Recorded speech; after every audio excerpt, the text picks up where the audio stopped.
Bom dia, Escola de Profetas. Bom dia. Bom dia, você de casa.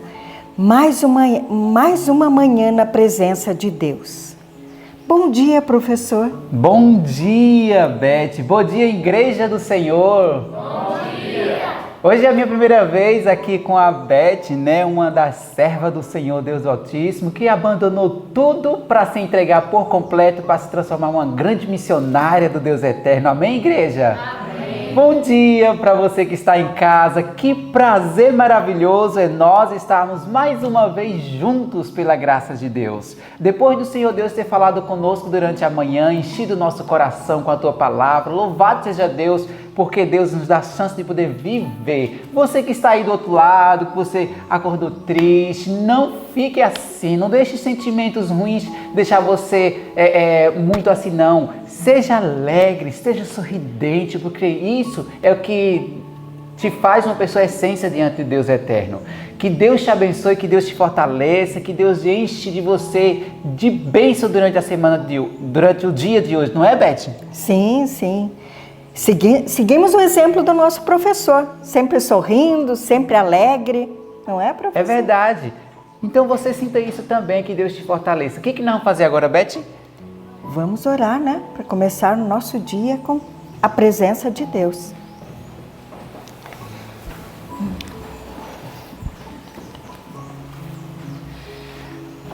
Querido Deus, eterno Pai, mais uma vez estamos diante da Tua presença para te agradecer pelo que Deus faz em nós. Obrigado, meu Deus, pelo estudo da Tua palavra, e eu quero colocar dentro do Teu altar, Senhor Deus, todas as pessoas que têm acompanhado o ano bíblico, Senhor. Fortalece com Teu poder, Senhor, que eles venham cada dia mais aprender da Tua palavra, Senhor. Amém. Queremos te agradecer agora, nesse momento, queremos louvar e exaltar o Teu santo nome, Senhor, que nós de verdade possamos sentir a atmosfera do céu aqui nesse canto, Senhor. Nos abençoe e fica conosco, em nome do Teu santo Filho amado Jesus, que reina para todo sempre. Amém. Amém, Pai. Vamos continuar louvando o nosso Deus, professor? Sim, vamos. Cantando o hino 266, Manhã no Coração.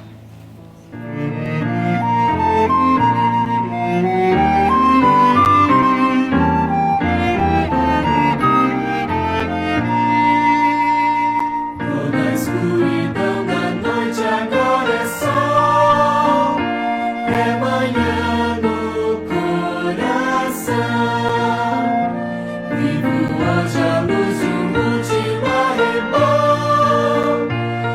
manhã no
professora, agora é uma hora muito importante para nós, né? E para todos que estão em casa também.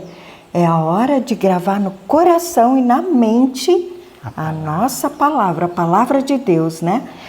Os versos que Deus deixou para que a gente guardasse na memória, para quando não tivermos mais a nossa Bíblia, né? E onde é que se encontra ele? O nosso verso da semana é Mateus 24, 24. Vamos juntos? Vamos lá no 3, 1, 2, 3. Mateus 24, 24. Porque surgirão falsos cristos e falsos profetas, e farão tão grandes sinais e prodígios que, se possível fora, enganariam até os escolhidos. Mateus 24, 24. Mateus 24, 24.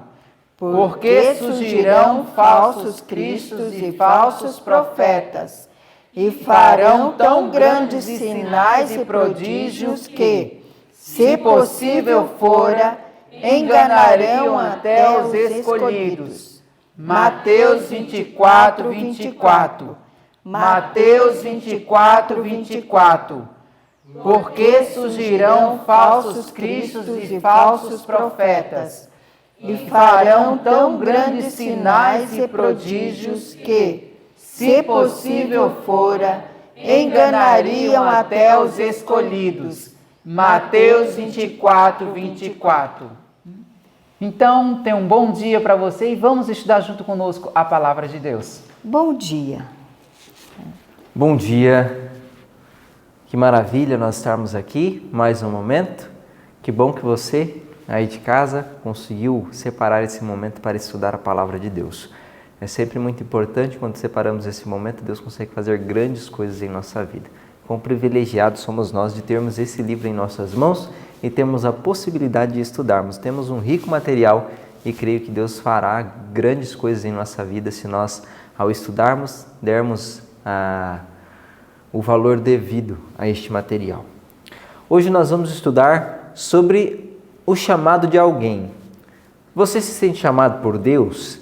E você que tem certeza que foi chamado por Deus, pensa aí qual foi o momento em que você foi chamado, quais foram as circunstâncias, o que aconteceu, o que te lembra quando vem em sua mente a questão de ser chamado por Deus.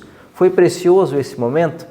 É sempre muito bom ao relembrarmos o momento em que Deus nos chamou para fazer uma obra. Deus tem um chamado para todos nós. Creia você também que você tem um chamado. Deus lhe chamou para alguma coisa, lhe designou para algo e que você então esteja vivendo em compromisso a esse chamado. Hoje nós vamos estudar sobre o chamado de Isaías. Isaías é um profeta super conhecido, um grande profeta que teve uma grande missão e escreveu grandes coisas. E hoje nós vamos ver um pouquinho dessas mensagens que Isaías teve e como ele foi chamado. Isaías ele foi chamado no período de reinado de Uzias. E Uzias foi rei em Judá e na tribo de Benjamim, as tribos do sul. Então Uzias teve uma grande prosperidade. Foi tão grande a prosperidade que hoje nós vemos no estudo que o seu reinado foi tão próspero, aí foi o mais próspero desde os dias do reinado de Salomão.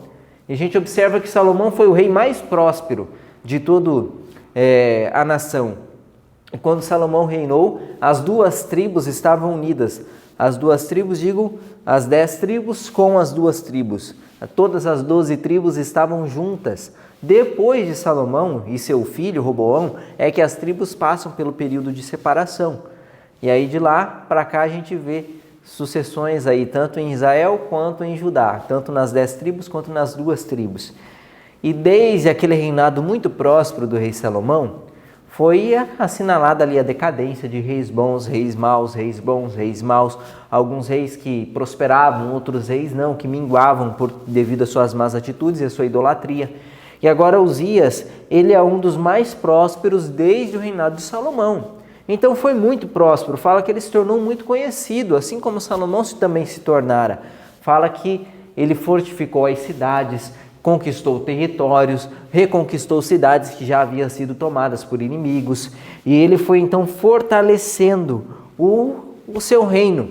Porém, essa prosperidade, ela foi mais no âmbito material, não prosperou de maneira correspondente no espiritual. Ele não conduziu o povo a grandes reformas, a reformas ali na vida espiritual, na adoração, assim como a gente viu falar na vida de outros reis que fizeram estas coisas. Esse não foi o caso de Uzias. Então essa prosperidade que ele teve, essa fama que ele alcançou, não foi completa, porque o melhor, o mais importante faltou em seu reino. Faltou a prosperidade espiritual. Afinal, vale de alguma coisa prosperar materialmente e espiritualmente morrer, desfalecer? Não vale nada. Não há segurança nisso. Todas as vezes que nós estivermos prosperando materialmente, nós temos que analisar nossa vida também no âmbito espiritual, ver se a nossa vida espiritual tem progredido de maneira correspondente, porque em questão material, com o nosso esforço, com o empenho, com as capacidades que Deus deu, ou até mesmo com a força do inimigo, muitos prosperam materialmente. Agora, prosperar espiritualmente é algo que provém somente de Deus, de nossa união com Ele. E é dessa prosperidade que depende o nosso destino eterno, depende a nossa real situação e condição neste mundo. Ser próximo materialmente não significa nada, nem segurança traz. Porque a gente vê em muitos momentos os homens de Deus que eram prósperos espiritualmente, mas não tinham nada materialmente, mas estavam totalmente seguros em meio à crise, em meio às necessidades. Eles eram os mais seguros, eles eram os que tinham mais segurança ao pensar na vida, tanto no âmbito espiritual quanto no âmbito material. Então Deus consegue prover. E naqueles dias, então, dos dias do reinado de Uzias, o povo, eles adoravam a Deus, mas eles eram muito vinculados ao formalismo. Eles eram muito formais, o coração não era todo empenhado na causa de Deus. Então eles eram orgulhosos, não eram humildes e sinceros. Então Deus já estava farto dessa adoração que não era sincera, essa adoração formal. Não adiantava nada, eles enchiam a Deus de sacrifícios, mas o coração estava totalmente longe de Deus. Então, nós vimos que essa prosperidade material, desvinculada da propriedade espiritual, não vale de nada. E a nossa vida em adoração a Deus tem que ser uma vida de sincera adoração, não pode ser formal, senão nós estamos longe do Senhor também. E eu tenho que observar minha vida. Será que eu adoro Deus apenas de maneira formal? Será que eu adoro a Deus somente porque eu vivo onde eu vivo? Porque eu sou membro da igreja que sou? Qual será a circunstância? Eu tenho que ser fiel a Deus com todo o meu coração, independente de quem eu tenha por companheiro, independente do lugar que eu viva, independente de onde eu frequento, as pessoas que me rodeiam. Eu tenho que ser fiel a Deus. Você tem que ser fiel a Deus. Deus tem um chamado específico para mim, tem um chamado específico para você, e Deus não nos vê por junção, por grupo somente, mas nos vê de forma individual. E o povo era individualmente desleal a Deus e hipócritas. E agora ali, eles também falando sobre Uzias, de que era alguém que tinha prosperado materialmente, e ele passou a considerar o seu reino de maneira como estava prosperando, de que estava sendo altamente abençoado, e de que ele era um bom rei, e que o seu cargo garantia grandes vantagens para ele, inclusive diante das coisas sagradas, diante das coisas de Deus. Uzias, ele teve um pecado, e o seu pecado ali especial foi a presunção. Houve um momento então que, por ser rei e por ter autoridade, ele imaginou de que ele também poderia oficiar nas coisas sagradas, também poderia oficiar como um sacerdote.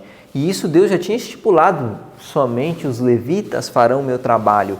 E ele queria ter então os mesmos benefícios que todos tinham, porque afinal ele era rei, afinal ele era o maior ali. E ele não queria que nada tivesse vetado a ele, nem as coisas espirituais. Então ele decide oferecer, queimar incenso ao Senhor no altar. E isso não era algo que um rei podia fazer, mas porque ele era próximo, porque ele estava sendo vitorioso. Aí ele decide fazer isso, presunção. E essa presunção foi para a sua derrota, essa presunção foi para o seu mal, porque fala que ele estava lá nesse instante, no tabernáculo, no santuário, os sacerdotes implorando ele: não faça isso, não faça isso, você não pode, por mais que você seja rei, não faça isso, isso é pecado. E ele lá, com o coração todo duro, querendo permanecer naquele intento, o Senhor o fere com lepra. E ele fica leproso por todos os dias de sua vida, e toda a sua casa o fica, toda a sua geração posterior. Então, que grande maldição ele teve sobre sua vida, porque ele teve a presunção de imaginar que porque ele tinha aquele cargo, porque ele tinha aquela responsabilidade como rei, ele poderia ir até mesmo contra os ditames que Deus tinha estabelecido. E nós nunca temos essa possibilidade. Independente da nossa posição, independente das coisas que tenhamos feito, há algumas coisas que Deus não confiou a nós. Há algumas coisas que Deus não conferiu a nós. E nós não podemos ter a presunção de achar que, porque fomos úteis em alguns casos, seremos úteis em todos os casos, em todas as situações, e que nós temos que controlar tudo. Não temos. Nós somos chamados para coisas específicas, devemos cumprir fielmente o chamado proposto a nós. E Deus, ele não perdoa, Deus não tem por inocente aquele que é culpado. Uzias estava culpado, ele tinha feito grandes coisas na nação, tinha feito algumas coisas que Deus precisava que ele fizesse, tinha trabalhado muito, tinha sido melhor que os seus antepassados, que os outros reis que passaram por ali. E mesmo em face dessa vida de trabalho, ainda assim Deus não podia desculpar o pecado nele, se ele estava ali com toda a arrogância, querendo fazer o que era errado. Deus não desculpa ao transgressor, ele não tem por inocente. Por mais que nós trabalhemos para Deus, por mais que nós estejamos envolvidos na obra, se nós pecarmos contra o Senhor de maneira deliberada, nós sofreremos castigo, sofreremos separação de Deus, porque Deus não vai ficar amparando qualquer pessoa que esteja pecando contra Ele de maneira voluntária, só porque um dia essa pessoa foi fiel. Nós temos a responsabilidade de sermos fiéis a Deus todos os dias. Nós temos responsabilidade de ser fiel a Deus em todos os momentos. A nossa consagração deve ser constante. Não há um momento onde nós possamos descansar. Como tem sido a sua vida de consagração? Você já foi muito fiel a Deus e agora se sente não tão fiel? E é tentado achar que Deus te aceita pensando na fidelidade do passado? Isso não existe. Infelizmente, isso não acontece. A fidelidade do passado não nos preserva hoje. Temos que ser fiel todos os dias. Temos que ser fiel hoje. Temos que buscar a Deus todos os dias. Há alguns momentos que nós passamos por grandes experiências espirituais ao lado de Deus. Há momentos em que nós buscamos, nos aproximamos tanto de Deus e temos uma experiência tão rica com Ele que nos dá força, nos dá vigor, nos dá ânimo. Mas essas experiências não nos mantêm para sempre. Nós temos que buscar ter uma experiência nova com Deus todos os dias. Todos os dias é momento de encontro com Deus. Todos os dias é momento de reconsagração. E aí entra Isaías nessa história. Isaías é chamado então neste momento, para ser profeta neste momento, e Deus entra com uma mensagem especial para com Isaías. Isaías tinha que ser ali um instrutor, um reprovador, ia instruir o povo, repreenderia e trabalharia em um momento muito crítico, porque o momento em que Isaías iria trabalhar era um momento então de juízo, era um momento onde passava por juízo tanto o povo de Israel quanto o povo de Judá.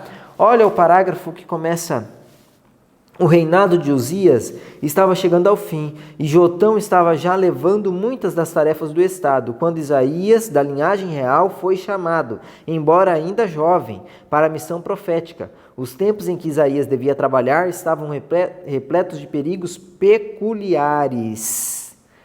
Durante a trajetória de sua vida, Samaria devia cair e as 10 tribos de Israel deviam ser espalhadas entre as nações. Judá seria mais de uma vez invadida pelos exércitos assírios e Jerusalém deveria sofrer um cerco, do qual teria resultado sua queda, não se tivesse Deus miraculosamente interposto. Então, o momento em que Isaías entra para ser profeta e cumprir seu ministério era um momento de crise, era um momento onde eles passariam por apertos, era um momento onde as 10 tribos seriam totalmente erradicadas, espalhadas, então era um momento muito difícil. E Isaías, quando ele é chamado, Deus tem algumas mensagens para eles e o próprio Isaías se acha indigno de prestar serviço ao Senhor. Você já se sentiu indigno de prestar alguma coisa ao Senhor? Muitas das vezes nós nos sentimos. E na realidade nossa segurança está em nos achar indignos. Quando nós nos achamos dignos de fazer qualquer coisa, talvez seja por presunção, porque nós somos falhos também. Então ele se achava indigno de fazer algumas obras e Deus vem trabalhando na vida de Isaías para que ele fizesse aquilo que ele fora chamado. Mas olha só qual era a terrível situação do povo. Já relatado no primeiro capítulo do livro de Isaías, hoje nós estudamos o livro de Isaías do capítulo 1 ao capítulo 6 e o capítulo 25 do livro Profetas e Reis, falando sobre o chamado de Isaías. E lá no capítulo 1, olha só o que nós encontramos já no verso 2. Ouve, ó céus, e dá ouvidos tu, ó terra, porque o Senhor tem falado. Criei filhos e os engrandeci, mas eles se rebelaram contra mim. O boi conhece o seu possuidor e o jumento a manjedoura de seu dono, mas Israel não tem conhecimento. O meu povo não entende. Olha qual era a situação do povo. O povo Israel não conhecia a Deus. E a sua situação era tão ruim que Deus a compara como um animal, falando, olha, os animais conhecem seus donos, mas vocês não me conhecem. O meu povo não tem entendimento, o meu povo não discerne nas coisas, estão prestes a passar por uma grande provação, estão aí as ruínas, prestes a passar por ruína, desolação devido a seus pecados, mas eles não entendem, eles não compreendem, eles não me buscam. A real situação deles é uma, mas eles acham que é outra. Olha só qual era a real situação deles. Versos 5 e verso 6. Por que seríeis ainda castigados, se mais vos rebelaríeis? Toda a cabeça está enferma e todo o coração fraco. Desde a planta do pé até a cabeça não há nele coisa sã, senão feridas, inchaços e chagas podres, não espremidas, nem ligadas, nem amolecidas com óleos. Então, essa era a terrível situação do povo. O povo se achava ali semelhantes, como disse o verso 9, a Sodoma e a Gomorra. E eles eram somente formais ao Senhor. E se encontravam nessa terrível condição, mas buscavam a Deus em formalidade, não buscavam cura para a sua enfermidade espiritual. E eles apenas se satisfaziam em fazer sacrifícios ao Senhor. Olha só o que vai dizer o verso 11. De que me serve a multidão de vossos sacrifícios, diz o Senhor.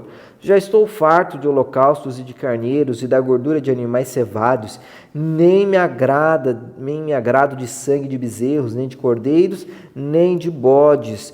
Quando vindes para comparecerdes perante mim, quem requereu isso de vossas mãos? Que viesses a pisar os meus átrios? Não continueis a trazer ofertas vãs, o incenso para mim é abominação, e as luas novas, os sábados, a convocação das assembleias, não posso suportar a iniquidade, nem mesmo na reunião solene. Então eles estavam misturando as coisas, misturando coisas santas, coisas solenes, com a impiedade, com aquilo que era errado, e isso Deus não se agradava. Deus não tinha mais prazer naqueles sacrifícios que eles faziam, porque era apenas um sacrifício de animais, mas o coração, o eu, não era sacrificado diante de Deus. E de que adiantava isso? Se nós decidirmos fazermos algo para Deus e nos sacrificarmos ao fazer uma obra para Deus, mas for com o intuito errado, não adianta também. O nosso coração deve ser, nosso eu deve ser oferecido a Deus. Nossas vontades devem ser as vontades de Deus. Caso contrário, nada que a gente faça, mesmo em oferecimento a Ele, vai ser aceitável. Os sacrifícios só têm real valor se associados com um coração obediente, contrito e totalmente disposto a servir a Deus. Nós precisamos passar por um momento de purificação, nós precisamos ser purificados, nós precisamos ser sinceros de todo o coração para servirmos a Deus, e esse era o convite que Isaías tinha que fazer ao povo, porque essa era a situação deles. Olha só o que a gente encontra no verso 16, o verso 17. Lavai-vos, purificai-vos, tirai a maldade dos vossos atos de diante dos meus olhos, cessai de fazer o mal. Esse era o apelo de Deus para o povo. Verso 17, aprendei a fazer o bem, procurai o que é justo, ajudai o oprimido, fazei justiça ao órfão, tratai da causa das viúvas. Verso 18, aí vem a suprema garantia de Deus para com o povo, falando: olha, aprendam a fazer essas coisas, me busquem, se consagrem, e eu vou mudar a sorte de vocês, e vocês não serão mais as mesmas pessoas. Verso 18, vinde então, e raciocinemos juntos, diz o Senhor, ainda que os vossos pecados sejam como a escarlatas, eles se tornarão brancos como a neve, ainda que sejam vermelhos como o carmesim, se tornarão como a branca lã. Se quiserdes e obedecerdes, comereis o bem desta terra. Ainda que os nossos pecados sejam muitos, se nós quisermos e buscarmos ao Senhor, Ele transformará a nossa sorte.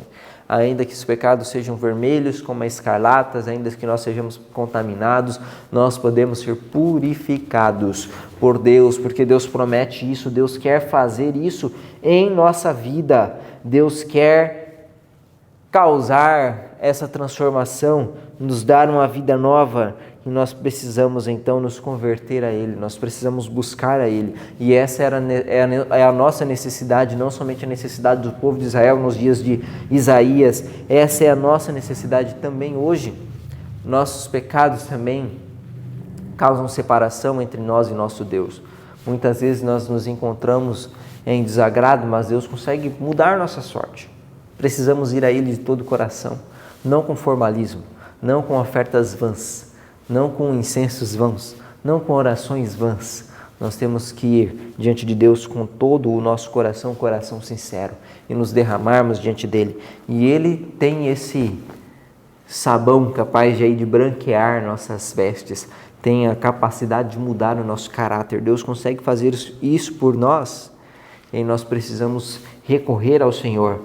E assim como a nação israelita, que iriam passar por grandes desafios, grandes dificuldades, passando por cercos e outras coisas, e isso vinha tudo do Senhor, tinham grandes adversários, mas o pior adversário que a nação israelita tinha, que Judá tinha, era o eu.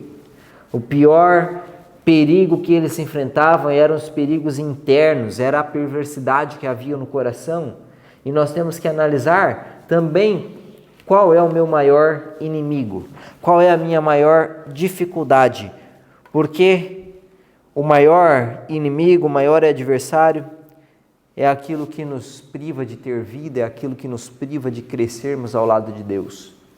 Qualquer coisa que nos afaste do Senhor, esse é o nosso pior inimigo. Quais são as coisas que há no seu coração que te afastam? Quais sentimentos que há dentro de você que acabam te afastando de Deus, acabam te afastando da igreja, acabam te afastando dos irmãos? Esse é teu pior inimigo. É esse que precisa ser vencido. Os nossos maiores inimigos não são inimigos externos, são os nossos inimigos internos. É o nosso mau coração, é os nossos maus sentimentos, é o nosso egoísmo, é o nosso orgulho. E Deus precisa fazer a obra em nós. E Deus quer fazer essa obra. E Ele quer fazer essa obra em nós, assim como Ele fez a obra na vida de Isaías. Porque quando Isaías foi chamado, Deus o chama enquanto ele estava no templo, e aí ele tem uma visão, e diante desta visão, ele é colocado ali face a face com Deus. Ele vê a Deus em seu santo templo, e fala que era majestoso aquela visão, aquela presença, aquele ente santo, toda aquela atmosfera, era algo extremamente precioso. Mas Isaías, diante daquilo, se acha altamente incapaz de fazer qualquer coisa, altamente incapaz de responder ao chamado de Deus, de estar naquela santa presença. Mas Deus efetua algo ali em Isaías. E isso Deus quer efetuar também em nossa vida. Deus quer efetuar isso em nós. Olha só o que vai dizer o capítulo 6 do livro que lemos hoje, Isaías, falando que, aqui no capítulo 6 vai falar a respeito da visão, então, que Isaías tem, e ele se sente em uma triste situação ao entrar, então, em contato tão íntimo de Deus. Verso 5. Então disse eu: ai de mim, pois estou perdido, porque eu sou um homem de lábio impuro, e habito no meio de um povo de impuros lábios. Os meus olhos viram o Rei, o Senhor dos exércitos. Eliseu, estou perdido. Eu sou um pecador, habito no meio de pessoas pecadoras. O que será de mim, eu que vi o Rei? E aí vai entrar a graça de Deus, transformando a vida de Isaías para que ele pudesse permanecer perante o Senhor. Olha só o que diz o verso 6 e o verso 7. Porém, um dos serafins voou para mim, trazendo na sua mão uma brasa viva, que tirada do altar com uma tenaz, e com a brasa tocou a minha boca e disse: eis que isto tocou os teus lábios, a tua iniquidade foi tirada e expiado o teu pecado. Então, Deus perdoa, Deus faz ali com que seja tocada aos lábios de Isaías por uma brasa viva do altar. E essa mensagem tinha que trazer para Isaías a sensação de que ele estava perdoado, de que ele estava renovado, de que ele não tinha que temer, mas ele tinha uma grande obra a fazer. E depois então desta purificação, desse encontro que Deus faz com ele, dessa certeza que Deus dá para Isaías: olha, eu te perdoei, você é perdoado por mim. Eu te perdoo da sua terrível situação. E agora que você teve um encontro comigo, Isaías, agora eu tenho um chamado para você. E é sempre assim, Deus não nos chama, Deus não nos aproxima dele apenas para nós ficarmos reclusos em nosso egoísmo. Deus quer fazer uma obra em nossa vida, quer perdoar os nossos pecados, quer nos santificar para que nós possamos fazer algo para ele. Se você tem se aproximado de Deus, ou se sente abençoado e perdoado por Deus, saiba que você tem uma missão a fazer. Deus não te chama apenas para te perdoar e você fica alguém salvo sem utilidade no reino. Não, todo salvo tem utilidade. Nós somos salvos para salvar a outros. Olha só o que vai dizer o verso 8 do capítulo 6. Depois disso ouvi a voz do Senhor que dizia: a quem enviarei? Quem há de ir por nós? Então disse eu: eis-me aqui, envia-me a mim. E essa foi a resposta então de Isaías. E esse foi o convite do céu para Isaías. Isaías, a quem enviarei? Ele faz uma pergunta: quem eu vou enviar? Quem será enviado por nós para a missão? Deus pergunta: quem enviarei? Que nós possamos estar prontos a responder, assim como Isaías respondeu: eis-me aqui, envia-me a mim. Eis aqui, Senhor, a minha vida. O Senhor que transformou, purificou a minha vida, tem me santificado, tem transformado o meu viver, tem operado em minha vida, tem me...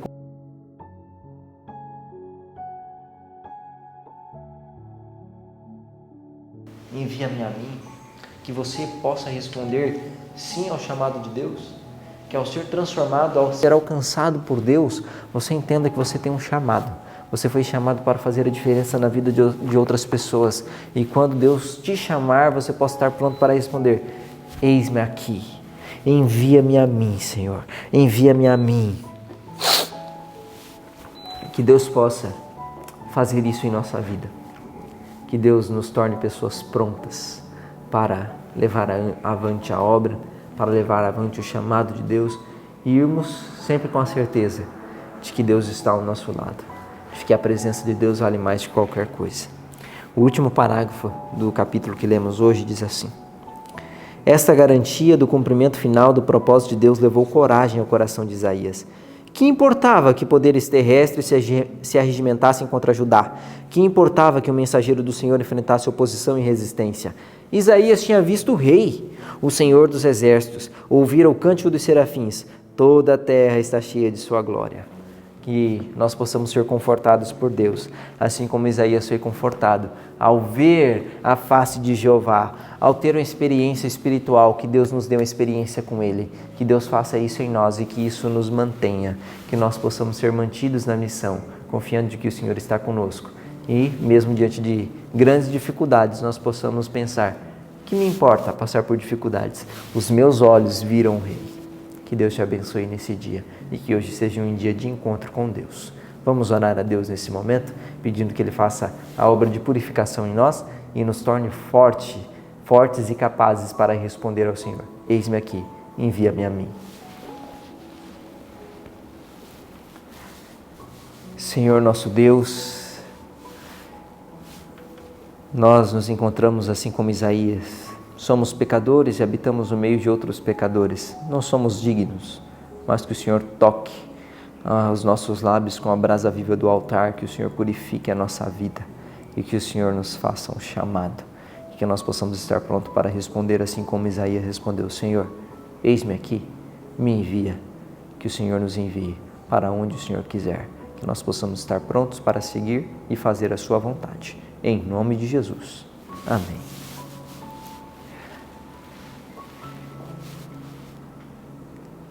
Que Deus lhe abençoe, que Deus lhe encha de um profundo senso de missão, que Deus possa fazer de você alguém capaz de responder a Ele a todo o seu chamado.